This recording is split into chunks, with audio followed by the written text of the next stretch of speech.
Okay. Magandang umaga, mga kapatid, kaibigan. Narito na naman tayo para mag-aral sa salita ng Diyos. Bago tayo mag-umpisa, may hihilingin ako sa inyo. Paki-subscribe sa aming munting YouTube channel, Marlon Correct YouTube channel, para mapabilis pagpalaganap ang salita ng Diyos sa buong mundo at maipakilala natin ang ating Panginoong Hesukristo na ating Panginoong tagapagligtas. Paki-subscribe Marlon Correct YouTube channel. Paki-like. Maraming salamat po. Tayo na yung manalangin.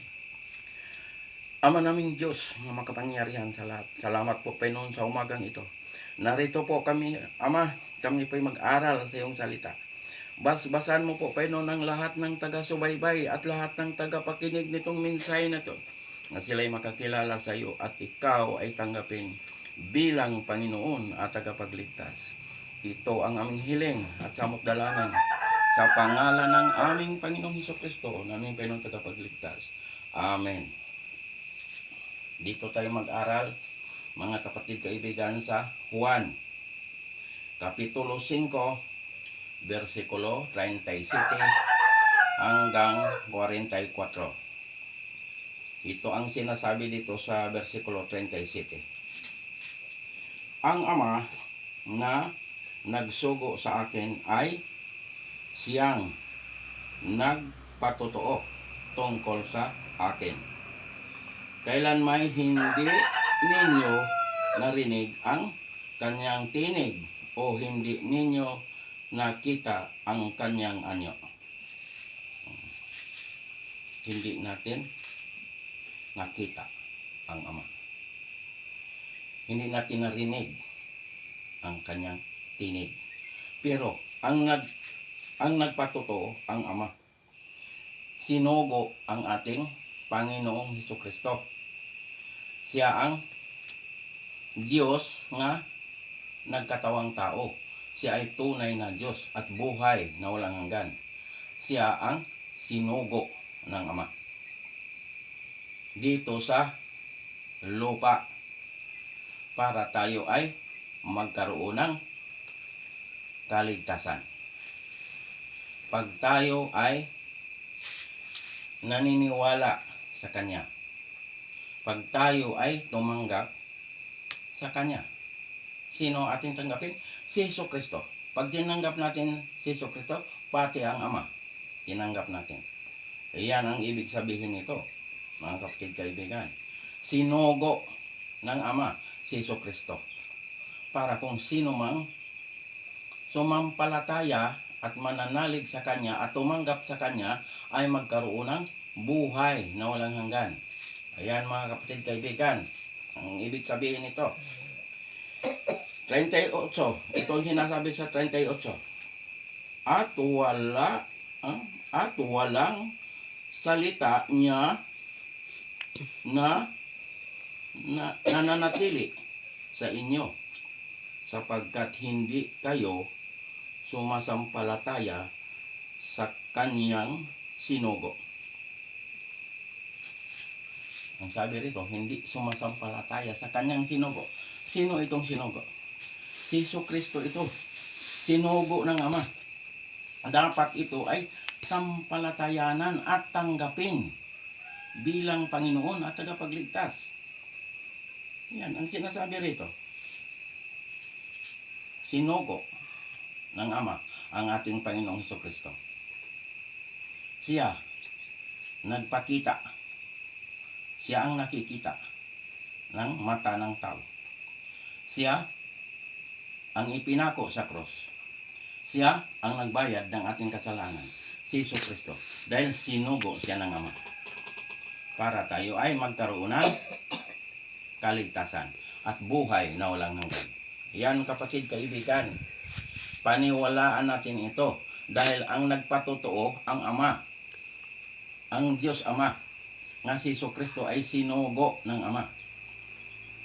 Pag ang tao naniniwala at nananalig kay Kristo at tumanggap kay Kristo, tiyak nagkaroon ng buhay na walang hanggan.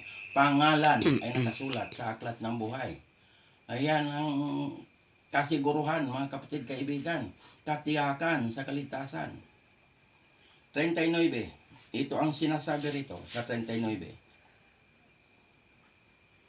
Sinasaliksik ninyo ang mga kasulatan sapagkat iniisip ninyo na sa mga iyon ay mayroon kayong buhay na walang hanggan at iyon ang nagpatotoo tungkol sa akin.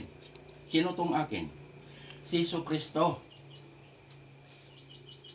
Itong sinasabing akin, si Jesucristo ito, sinugo ng Ama. Sino ang nagpatotoo? Ang Ama. Nga, sinugo ang ating Panginoong Jesucristo. Pero si Jesucristo, Diyos nga nagkatawang tao. Siya ay tunay na Diyos at buhay na walang hanggan. Ayan, mga kapatid kaibigan. Paniwalaan natin ito dahil ito ay katotohanan. Ang Ama ang nagpatotoo. Ang sinugo ay si Jesucristo. Ayan. Pag ang tao ay naniniwala kay Kristo nga sinugo ng Ama, siya ay nakakatiyak sa kanyang kaligtasan. Nagkaroon siya ng buhay na walang hanggan. Ayan. Yan kapatid kaibigan, napakahalaga na tayo ay makakatiyak sa ating kaligtasan. Na tayo ay may buhay na walang hanggan. Ngayong buhay pa tayo, alam natin na tayo ay may katiyakan sa ating kaligtasan. May buhay na walang hanggan.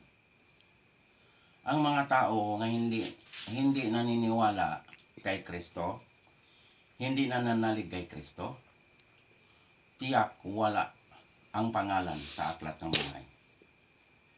Ayan, katotohanan ito mga kapatid kaibigan. Kaya nga, sampalatayanan natin, tanggapin natin si Kristo bilang Panginoon at tagapagligtas para tayo ay magkaroon ng buhay na walang hanggan. Ayan mga kapatid kaibigan, napaka-importante na tayo nakakatiyak sa ating kaligtasan. Ngayong buhay pa tayo. Dahil ang kaligtasan, ngayong buhay pa tayo. Hindi kapag patay na. Pangalawang Korinto Kapitulo 6, versikulo 2. Ngayon ang araw ng kaligtasan. Buhay pa tayo mga kapatid kaibigan. Yan. Tiyakin natin ang ating kaligtasan. Ngayong oras na ito.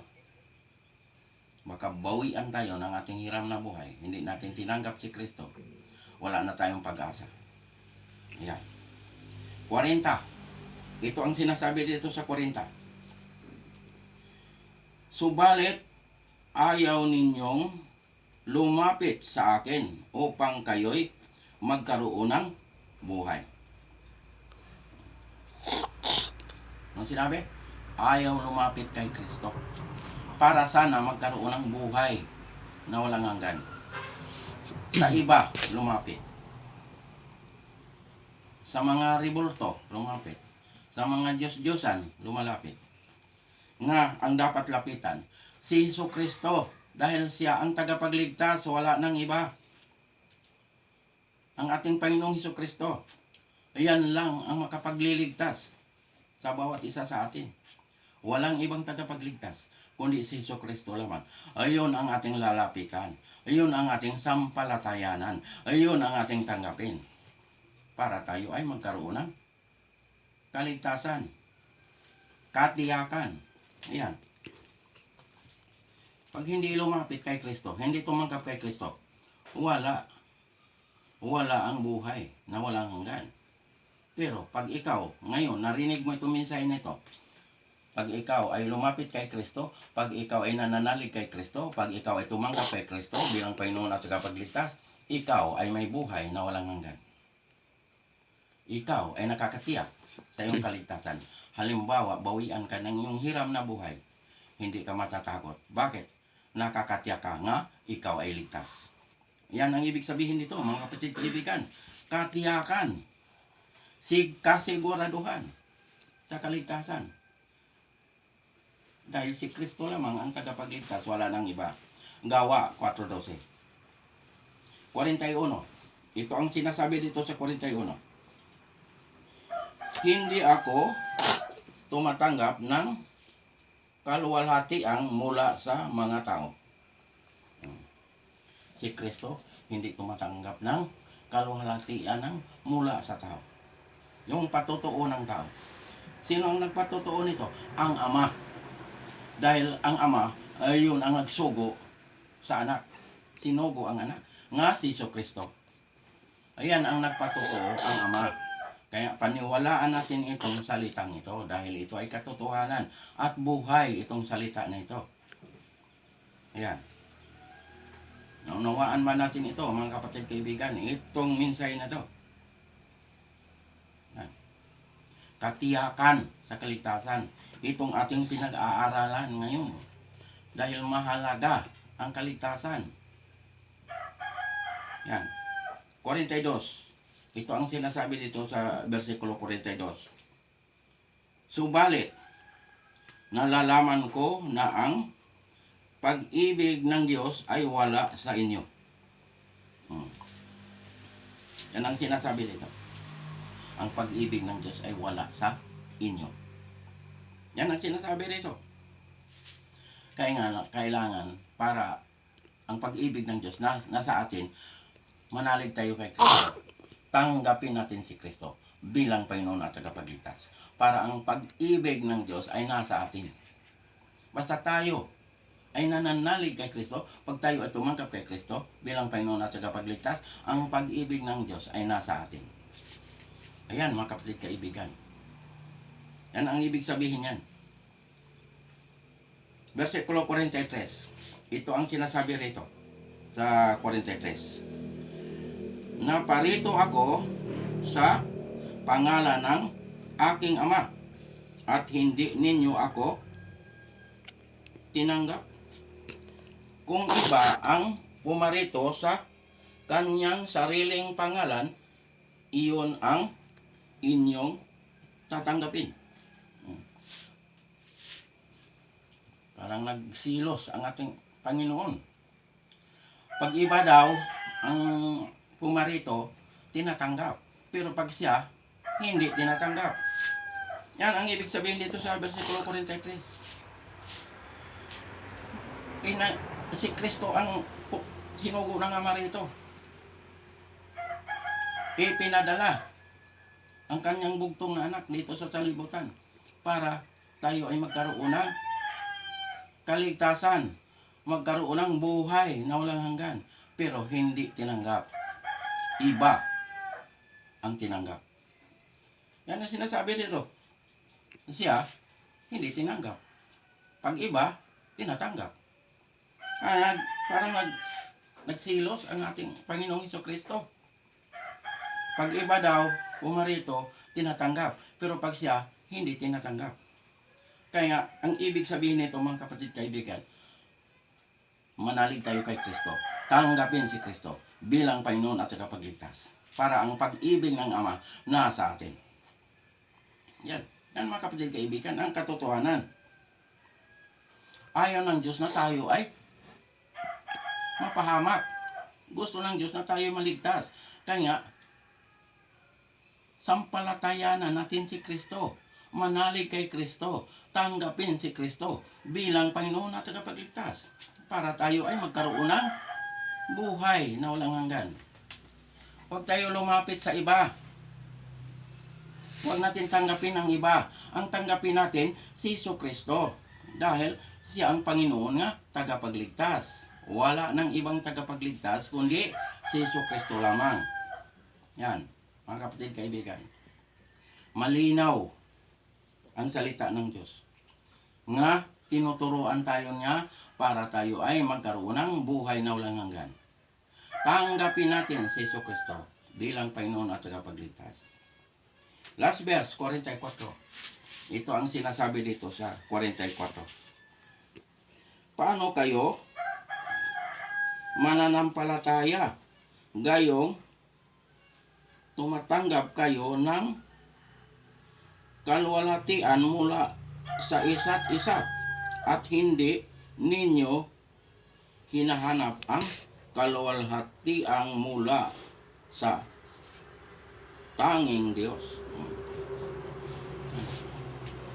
Ang kaluwalhatian ng Ama at ang anak na si Jesucristo ay yun ang ating tatanggapin. Pag tinanggap natin ang ating Panginoong Jesucristo, pati ang Ama ay tinanggap natin ang kaluwalhatian ng Panginoong Jesucristo at nang nagsugo sa Kanya ang Ama. Kaya mga kapatid, kaibigan, ngayong umagang ito, pag narinig ninyo itong mensahe na ito, paniwalaan natin ito dahil ito ay katotohanan. Ito ang magdala sa atin doon sa kaharian ng langit. Pag gusto tayong pumunta sa langit, maniwala tayo nitong mensahe na ito dahil ito ay katotohanan. Ang salita ng Diyos ay buhay at ang Diyos ay hindi marunong magsinungaling. Pag sinabi niya ay ito ay katotohanan at totoo ang salita ng Diyos. Mga kapatid, kaibigan, mahal tayo ng Diyos. Ayaw ng Diyos na tayo ay mapahamak. Gusto ng Diyos na tayo ay maligtas. Kaya ipinadala ang kanyang anak dito sa lupa para tayong mga makasalanan ay maligtas. Iniligtas tayo ng ating Panginoong Jesucristo. Binayaran ng ating Panginoon ang ating mga kasalanan. Lahat ng kasalanan ng tao, binayaran ng ating Panginoon. Pero, ang tanong, bakit may mapahamak? Yan ang tanong. Dahil napahamak sila, dahil ayaw makinig sa salita ng Diyos, ayaw maniwala, ayaw tumanggap kay Kristo bilang Panginoon at tagapagligtas. Kaya sila na ang pumili sa kanilang kapahamakan. Pero ang kaligtasan, tagal nang tapos. Sa cross, sa Kalbaryo. Binayaran na ni Kristo ang kasalanan ng lahat. Pero ang tao lang ang may problema. Ayaw makinig, ayaw maniwala, ayaw tumanggap kay Kristo bilang Panginoon at tagapagligtas. Kaya nga sila ay napahamak. Napaka-importante ang kaligtasan. Sino nagbayad? Ating kasalanan? Si Kristo. Anong binayad? Yung buhay niya. Namatay ang ating Panginoong Jesucristo. Dahil sa kasalanan ko, kasalanan nating lahat. Buhay ng ating Panginoon ang ibinayad sa mga kasalanan ng lahat ng tao. Ano ang hinugas? Ang kanyang dugo. Hinugas ng ating kasalanan. Dugo ng ating Panginoong Jesucristo.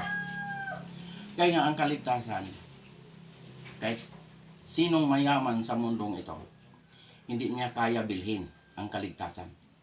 Dahil ang ibinayad nito ay buhay ng ating Panginoon. Ang ihinugas, ang dugo ng ating Panginoon. Yan ang ihinugas ng ating kasalanan. Kaya kahit sinong mayaman sa mundong ito, di kaya bilhin ang kaligtasan. Maliban pag ikaw ay sumasampalataya, pag ikaw ay manalig kay Kristo, pag ikaw ay tumanggap kay Kristo, ikaw ay nagkaroon ng buhay na walang hanggan. Ang kaligtasan libre. Walang bayad ang kaligtasan. Si Kristo ang gumawa nito sa cross sa Kalbaryo. Libre ang kaligtasan. Walang bayad. Ang tao lang ang may problema. Dahil kahit marinig nila itong mensahe na ito, ayaw nilang pakinggan.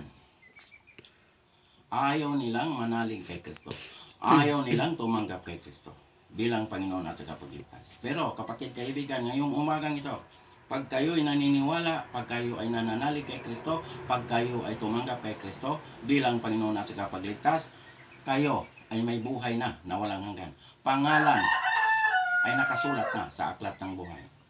Anong gagawin? Pagkatapos tinanggap ang ating Panginoon bilang Panginoon at tagapagligtas, anong gagawin? Magpabautismo. Sa ngalan ng Ama, sa ngalan ng Anak, sa ngalan ng Espiritu Santo. Dahil ang bautismo, mahalaga. Kaya paglubog, ilubog ka sa tubig, namatay ka kasama ni Kristo. Pag-ahon, nabuhay ka kasama ni Kristo. Kaya, ayan ang sinasabing, bagong nilalang ka na. Wala na ang dating pagkatao. Ikaw ay bago na. Pag ikaw ay masama, huwag ka na gumawa ng masama. Dahil bagong nilalang ka na. Wala na ang dating pagkatao. Ikaw ay nakatawid na sa kamatayan, tungo sa buhay na walang hanggan. Buhay ka pa, nakatawid ka na sa kamatayan. Bakit? Namatay na ka. Namatay na tayo kasama ni Kristo. Nabuhay tayo kasama ni Kristo. Kaya ang sinasabi, nakatawid na sa kamatayan, tungo sa buhay na walang hanggan. Buhay pa, nakatawid na sa kamatayan. Bakit? Naniniwala ka, tumanggap ka kay Kristo. Nabautismuhan ka sa pangalan ng Ama, Anak, at Espiritu Santo. Kaya bagong nilalang na ang naa kay Kristo. Wala nang hatol ang mga nananalig at tumanggap kay Kristo. 1:3:18, wala nang hatol. 1:5:24, wala na rin hatol. Ayan. Yan ang katotohanan, mga kapatid kaibigan. Ayan ang katiyakan sa kaligtasan. Anong gagawin pagkatapos mo nabautismuhan? Sundin ang mga utos ng Diyos, yung 10 utos nga nakasulat sa 2 tapyas na bato. Dahil ang isinulat niyan, daliri ng Ama. Isinulat sa 2 tapyas na bato. Kaya hindi yan ang utos na binubura. Ang utos na binubura ay yung mga pagkatay-katay ng mga hayop taon-taon nga iwisik para sa kaligtasan. Dahil naganap na ni Kristo sa krus sa Kalbaryo. Ayan ang binura. Pero itong 10 utos, hindi ito binura. Nananatili ito hanggang ngayon. Kaya ang sabi ng ating Panginoong Kristo sa 1:14, versikulo 15, pag iniibig ninyo ako, tutuparin ninyo ang aking mga utos. Yan ang sinasabi niya. Sa unang Juan, kapitulo 2, versikulo 3 hanggang 4. Ano sinasabi? Kung nakakatiyak tayo, nakikilala natin ang Diyos kung sinusunod natin ang kanyang mga utos. Nakakatiyak tayo, nakilala natin ang Diyos kung sinusunod natin ang kanyang mga utos. Verse 4. Ang nagsasabing nakikilala ko siya, ngunit sumusuway naman sa kanyang mga utos ay sinungaling at wala sa kanya ang katotohanan. Nakakilala ka, hindi ka sumusunod sa kanyang mga utos, sinungaling ka at wala sa iyong katotohanan. Ayan ang sinasabi, mga kapatid kaibigan. Kaya ang utos ng Diyos, huwag natin lapastanganin, huwag natin burahin, huwag natin itakwil ang utos ng Diyos. Dahil nasa utos ng Diyos ang palatandaan ng Diyos. Nga, ang sabi, kilalanin niyo ako, kilala ko kayo. Ezekiel 20:20. Ano ang palatandaan ng Diyos? Ang Sabat, ang ika-7 araw. Dahil ang Sabat ay banal na araw yan. Ayun ang araw na ipinagpahinga ng Diyos. Walang ibang araw nga binanal niya. Ang ika-7 araw lang, yung Sabat. Dahil ang Diyos ay nagpahinga sa ika-7 araw. Ibig bang sabihin ang Diyos napapagod? Kaya nagpahinga? Hindi napapagod ang Diyos. Dahil ang Diyos ay makapangyarihan. Bakit nagpahinga ang Diyos? Para tayong kanyang mga nilalang, mga hinilang, mga anak, sumunod sa Kanya. Para tayo ay makapasok sa kapahingahan ng Diyos. Ayan mga kapatid kaibigan, tinuturuan tayo ng Diyos. Banal na araw. Ika-7 araw, yung Sabado. Kaya sa bagong langit, bagong lupa, ang sambaron ay Sabat. Isaiah 66, versikulo 22 hanggang 23. Versikulo 22, mababasa mo ang bagong langit, bagong lupa. Mababasa mo yan.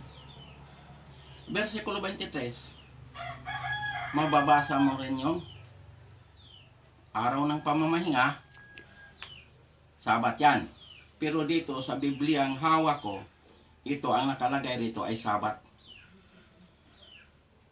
Lahat ng bansa pupunta ron para sumamba sa Diyos sa araw ng Sabado. Lahat ng bansa, hindi lang Israel. Lahat ng bansa, makapunta ron para sumamba sa Diyos. Mukhaan, harapan. Makikita natin ang Diyos na ating sinasamba.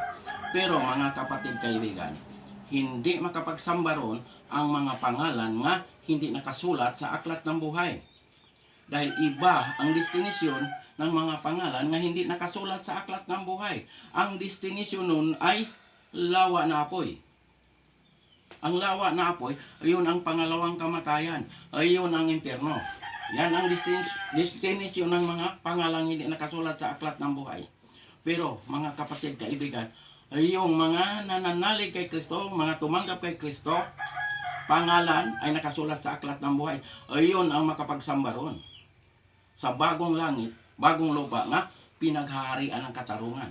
Doon tayo magpapatuloy sa pagsamba ng ating Panginoon. Sambahin natin ang Diyos sa espiritu at sa katotohanan. Wala doon ng mga ribulto, mga imahe ng mga larawan. Bawal sa paningin ng Diyos yan. Kaya mga kapatid, kaibigan, dito pa lang sa lupa, tinuturuan na tayo ng Diyos. Para pag makapunta tayo roon, hindi na tayo magtanong, bakit Sabat ang samba? Dahil dito pa lang sa lupa, tinuturuan na tayo. Sabat ang samba roon. Basahin ang Biblia. Paniwalaan natin ito. Dahil ang salita ng Diyos ay buhay at ito ay katotohanan. Wala nga halo nga kasinungalingan. Ang salita ng Diyos ay totoo at buhay ang salita ng Diyos. Kaya mga kapatid, kaibigan, hindi pa huli ang lahat. Bakit? Sumisikat pa ang araw. Lumulubog pa rin ang araw. Pero pag binago na ito ng Diyos, hindi na niyo ito maririnig, itong mensahe na ito. Dahil wala nang magbimensahe. Ngayon naririnig pa itong mensahe na ito. Bakit? Ang Diyos, tinuturuan tayo. Ipinahayag ang kanyang salita sa buong mundo. Ipinakilala ko sa buong mundo na si Jesucristo lamang ang tagapagligtas, wala nang iba. Gawa 4:12. Siya lamang ang tagapagligtas, wala nang iba, mga kapatid, kaibigan. Kaya paniwalaan natin ito. Sampalatayanan natin. Tanggapin ang ating Panginoong Jesucristo. Kaya ang kaligtasan, ngayong buhay pa tayo. Hindi kapag patay na. Akala ng iba, pag ang tao nga hindi naniniwala kay Kristo, hindi tumanggap kay Kristo, pag namatay siya, dasalan siya na sa naiiwan, maliligtas siya. Ecclesiastes 9:5, ang buhay, alam niyang siya ay mamamatay. Pero ang patay ay wala nang nalalaman at wala nang pag-asa. Yan ang sinasabi, wala nang pag-asa. Kahit dasalan araw at gabi, wala na siyang pag-asa. Bakit? Ang kaligtasan, ngayon, buhay ka pa, narinig mo itong mensahe na ito. Paniwalaan mo ito. Tanggapin si Kristo bilang Panginoon at tagapagligtas. Kaya ito, mga kapatid, kaibigan,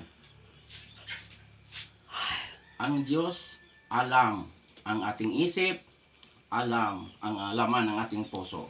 Pati buhok natin bilang ng Diyos yan. Kaya mga kapatid, kaibigan, hanggang dito na lang tayo.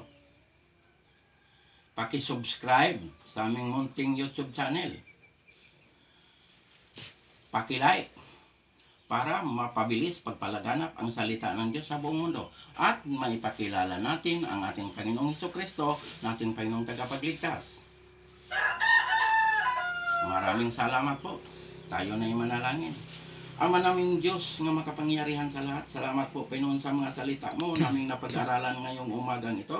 Basbasan mo po Panginoon ang lahat ng taga-subaybay at lahat ng tagapakinig nitong mensahe nito, nga sila'y makakilala sa iyo at ikaw ay tanggapin bilang Panginoon at tagapagligtas. Ito ang aming hiling at sa magdalangin sa pangalan ng aming Panginoong Jesucristo, naming Panginoong tagapagligtas. Amen.